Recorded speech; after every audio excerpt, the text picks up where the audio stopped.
lomba daur ulang sampah kali ini tuh ada 3 aspek yang dinilai, yaitu yang pertama originalitas, yang kedua kreativitas, dan yang ketiga utilitas. Originalitas ini adalah berapa persen bahan sisa atau sampah yang digunakan. Semakin tinggi bahan sisa yang digunakan sebagai bahan dasar, tentu nilainya semakin atau poinnya semakin tinggi. Kemudian kreativitas, bagaimana ibu-ibu atau peserta menggali ide-ide akan membuat apa dari bahan-bahan dasar yang notabene adalah bahan sisa tersebut. Kemudian yang ketiga utilitas atau kemanfaatan. Kemanfaatannya di sini fungsinya untuk apa saja setelah bahan tersebut jadi, fungsinya apa, varian fungsinya seperti apa.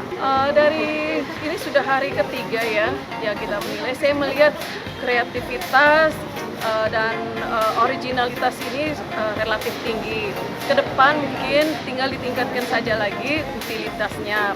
Bagaimana varian-varian manfaat itu barang-barang bekas itu lebih diperluas, diperlebar.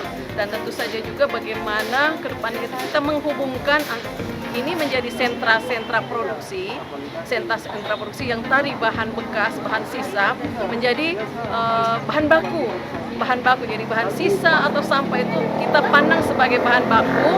Kemudian ini kelompok-kelompok kreatif ini menjadi sentra-sentra produksi, dan kedepannya ini kita bisa mulai membentuk jaringan antara sentra produksi dan sentra-sentra penjualannya, jadi terhubung, sehingga ini menjadi bukan lagi sekedar dipakai sendiri atau diberikan, tapi memang bisa menjadi sumber pendapatan baru bagi ibu-ibu. Harapan saya ini semakin tumbuh berkembang, direplikasi, diduplikasi di berbagai tempat. Kali ini lombanya tingkat kecamatan, mungkin ke depan lebih diperluas tingkat kelurahan, yang cikal bakalnya itu adalah muncul dari tingkat RT, tingkat RW, sehingga semangat daur ulang bukan lagi sekedar perlombaan, tetapi menjadi bagian kehidupan sehari-hari kita.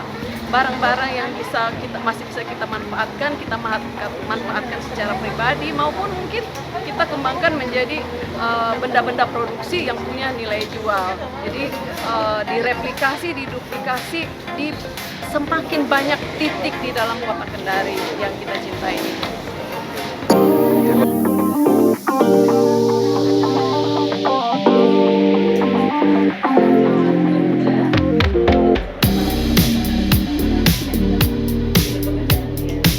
Iya, bahan dasar untuk pembuatan kreasi daur ulang kami ini, untuk pembuatan bunga hias, kami menggunakan bahan plastik, yaitu bahan kantong plastik kresek bekas yang sudah tidak terpakai. Dan untuk pembuatan vas bunga, di sini kami menggunakan bahan dasar kertas, termasuk itu bahan kardus bekas dengan kertas HVS yang sudah tidak terpakai lagi. Tanggapan saya, sangat berapresiasi karena ibu-ibu rumah tangga juga dapat meningkatkan kreativitasnya supaya ada kegiatan yang bernilai positif buat kami, dan bisa juga memanfaatkan daur ulang limbah ini menjadi bernilai guna, bernilai jual beli, dan bermanfaat buat peningkatan ekonomi rumah tangga. Harapan kami semoga diadakannya event lomba kreasi daur ulang, ibu-ibu yang lain juga termotivasi untuk membuat daur ulang atau membuat kreativitas yang lebih meningkat lagi, lebih baik lagi dari hasil-hasil karya yang kami buat sebelumnya.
Pertama, saya mengucapkan terima kasih dengan adanya kegiatan ini yang diinisiasi oleh Dinas Lingkungan Hidup Kota Kendari, karena ini merupakan program yang sangat bernilai positif bagi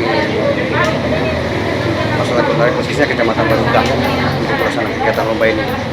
Nah, tentunya kami dari Kecamatan Baruga merespon terkait program ini. Pertama, terkait masalah daur sampah ulang, karena memang perlu kita ketahui persoalan sampah ini menjadi salah satu problema bagi masyarakat Kota Kendari, khususnya di Kecamatan Baruga. Tapi dengan adanya kegiatan-kegiatan ini, bagaimana masyarakat bisa mempunyai kreativitas terkait pemanfaatan sampah yang tidak punya nilai jual, tapi dengan adanya program ini menjadi nilai jual yang tinggi bagi masyarakat, dan salah satunya juga untuk merubah kehidupan perilaku ekonomi masyarakat menjadi bagus. Ya, harapannya bagi saya untuk program ini kalau bisa di tahun depan lagi bisa diadakan agenda-agenda ini menjadi salah satu program agenda tahunan bagi Dinas Lingkungan Hidup Kota Kendari khususnya.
Sebenarnya kegiatan ini adalah upaya dari pemerintah bagaimana agar sampah yang ada itu, yang dihasilkan oleh rumah tangga, itu tidak semua yang terbuang di TPA kita. Jadi ada sebagian sampah, jenis sampah yang mungkin itu bisa dikelola, yang memiliki nilai ekonomi. Nah, itulah yang dicoba untuk bagaimana menggali kreativitas dan inovasi dari ibu-ibu rumah tangga, baik itu yang tergabung dalam organisasi PKK kelurahan, setiap kelurahan, kecamatan. Ya, ini untuk melakukan kiat-kiat atau menciptakan karya yang mungkin nilai awalnya itu tidak memiliki nilai, tetapi setelah dilakukan pengolahan, dilakukan sebuah inovasi sehingga barang yang tidak memiliki nilai tersebut itu bisa memiliki nilai. Bahkan nilai itu yang diharapkan adalah bisa menambah penghasilan keluarga. Jadi kerajinan-kerajinan yang dibuat oleh ibu-ibu rumah tangga ini ya secara tidak langsung juga nanti kalau dia bernilai ekonomi bagus, nah ini juga bisa membantu perekonomian dalam keluarga. Mengingat apalagi sampah yang dihasilkan di Kota Kendari ini oleh masyarakat itu ya per hari kurang lebih 200 ton. Nah, jadi harapan kami juga dengan kegiatan ini adalah sampah yang masuk di TPA nantinya itu bisa berkurang. Karena sebagian sampah bisa diolah kembali dan yang tidak dapat diolah atau tidak bisa dimanfaatkan itulah yang akan tertampung di TPA Poatu. Di mana proses yang daya tampung juga TPA ini kan semakin tahun ini makin berkurang. Jadi kita sangat khawatirkan ini. Jadi kalau kita inginkan umur panjang dari TPA ini ya kita harus melakukan kiat-kiat atau inovasi atau kreativitas yang dari masyarakat ya bagaimana agar sampah yang masuk ke dalam itu bisa berkurang. Jadi volumenya mungkin bisa di bawah 200 ton lagi per hari ya. Tentunya kami harapkan ya jangan hanya formalitas. Nah, nanti kita akan tindak lanjuti lagi bagaimana pembinaan di langsung di masyarakat. Artinya dari kelompok ibu-ibu yang mewakili ini 3 orang per kecamatan, nah itu kami harapkan menjadi duta untuk masyarakat warga di sekitarnya Ya ini untuk membuat pelatihan-pelatihan yang kecil, dan ini akan kami dorong kepada pemerintah kecamatan, pemerintah lurah, ya ini untuk betul-betul untuk ditindaklanjuti, dan jangan hanya sekedar bahwa ini kegiatan hanya dipamer, setelah dipamer udah selesai. Enggak seperti itu. Jadi kami inginkan bahwa kegiatan ini terus-menerus dilakukan, terus-menerus, sehingga apa yang kita harapkan tadi itu bisa berdampak bagus untuk volume sampah nanti yang dihasilkan di TPA yang masuk.